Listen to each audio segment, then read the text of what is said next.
आता ही पोरगी अशी का बघती आणि मी रिक्षात बसून चाललोय कुठं तुम्हाला सांगतो चला पुढं. आता सकाळी सकाळी उठून आवरून बेवरून रिक्षाने आम्ही आलतो साईडवर आलो तर काय साहेब लोक आले होते आणि पाऊस पडत होता. सगळ्यांकडे छत्र्यांनी बिन छत्रीचा मोकळा. म्हणलं आता चला आपल्याला छत्री घ्यायची, पण छत्री घ्यायला मार्केटला आलो त्याच्या आधी म्हणलं गणपती बाप्पाचं दर्शन घ्यावं. गणपती बाप्पाच्या मंदिरात बसलो, तिथून दर्शन घेऊन आम्हाला जायचं होतं कल्याणला जायसाठी म्हणलं पहिले आधी कपडे बदलून घ्यावात आणि मग निघावा. तसं काय जाऊ वाटाना. मग काय फ्लॅटवर आले, कपडे बिपडे चेंज केले, कपडे चेंज करून निघले होते कल्याणला जायचं म्हणजे काय रेल्वेने जायचं म्हणल्यावर टिटवाळा स्टेशनला आले, तिकीट फाडले.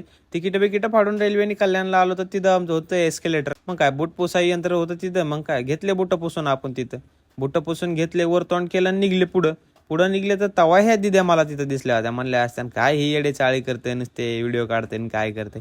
जाऊ द्या बाबा, आता काय घ्या समजून तुम्ही.